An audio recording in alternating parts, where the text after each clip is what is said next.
সর্বপ্রথম দেখা যায় যে পল মাছটাকে কেটে তার ভেতর থেকে কাঁটাগুলো ভালো করে বের করে ফেলে। এরপর সে গাওয়ের দিকে মাছটা এগিয়ে দেয়। গাও তখন ওই মাছটাকে এত সুন্দর করে টুকরো টুকরো কেটে দেয় যে এটা দেখে পলও একটু অবাক হয়ে যায়। মাছের চামড়া থেকে মাছগুলো মোমের মতো করে সে আলাদা করে ফেলে। সে ভেবেছিল হয়তো গাও রান্নাই পারে না, কিন্তু তারা দুজনই তখন সমান সমান টক্কর দিতে থাকে। তবে এভাবে এখন তো বোঝা যায় না কে আসলে বিজয়ী হবে।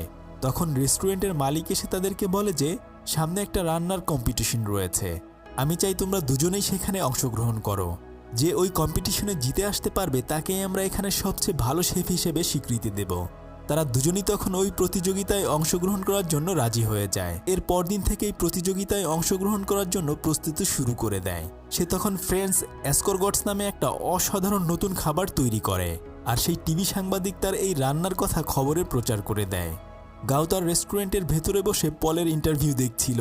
আসলে পল গাওকে ছোট করে অনেক কথা বলছিল। এগুলো শুনে তো গাও রাগে ফুলতে থাকে। গাও রাতের বেলা ঠিক পলের মতো করে একই রকম আরও একটা খাবার বানিয়ে তাদের সবাইকে খেতে দেয়। সবাই তার এই খাবার খেয়ে অনেক প্রশংসা করে।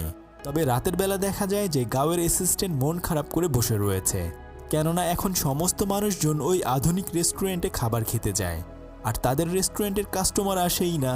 তখন গাও এসে তাকে বোঝাতে থাকে যে আমরা এখানকার ট্রেডিশনাল খাবার রান্না করি, আর পল বিদেশি খাবার রান্না করে। ওদের খাবারের দাম অনেক বেশি, আর আমাদের খাবারের দাম অনেক কম। আমরা লাভও অনেক কম করি, আর আমাদের উদ্দেশ্য হচ্ছে কম টাকায় মানুষকে ভালো খাবার খাওয়ানো। এই বলে সে তাকে সান্ত্বনা দেয়। পরদিন সকালবেলা গাও যখন মাছ কিনতে যায়, সে দেখে যে ওই মাছের দোকানদার বেইমানি করে সমস্ত মাছগুলো পলের কাছে বিক্রি করে দিয়েছে। বেচারা তখন মন খারাপ করে ওখান থেকে ফিরে আসে। তবে পলের রেস্টুরেন্টে যেহেতু অনেক নামি দামি মানুষজন গাড়ি নিয়ে আসতো, সেজন্য দেখা যায় যে বেশিরভাগ সময় রাস্তা ব্লক হয়ে থাকতো। সেজন্য গাওয়ের রেস্টুরেন্টে বসার জায়গার সমস্যা হতে থাকে। তাই গাওয়ের একজন বন্ধু গিয়ে পলের রেস্টুরেন্টে চিল্লাচিল্লি করতে থাকে। তবে পলের রেস্টুরেন্টের অ্যাসিস্ট্যান্ট ওই মেয়েটি এসে তখন কোনো মতে সেটা সামলিয়ে নেয়।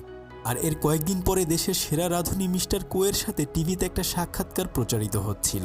আসলে সেই কম্পিটিশনে যারা জিতবে তারা দেশের সেরা শেফ কুয়ের সাথে দেখা করতে পারবে, আর এটা সবার জন্য অনেক বড় একটা ভাগ্যের ব্যাপার ছিল।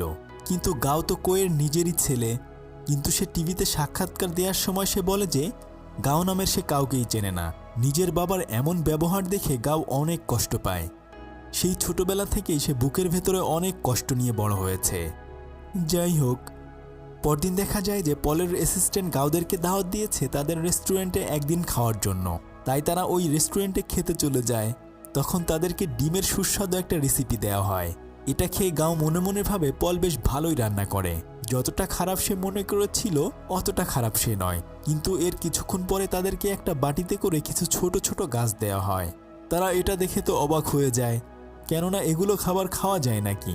কিন্তু তখন ওটার ভেতরে পানি ঢাললেই সেগুলো আস্তে আস্তে করে বড় হতে শুরু করে। আসলে এগুলো গাছ ছিল না, ওগুলো ছিল স্পেশাল ধরনের সালাদ। গাও তখন রাগ করে গিয়ে পলের সামনে সালাদ ছুঁড়ে মেরে বলে যে তুমি ভেবেছো এরকম ট্রিক্স দেখালেই ভালো রান্না শেখা যায়? কিন্তু পল তখন মাথা ঠান্ডা করে তাকে কোনো কিছুই বলে না, বরং ফ্রিজ থেকে এক টুকরো মাংস বের করে তাকে বলে যে এখন আসো, তুমি আর আমি দুজনেই স্টেক বানাবো, দেখি কার স্টেকের রান্না সবচেয়ে মজা হয়। গাও তার এই কথায় রাজি হয়ে যায়।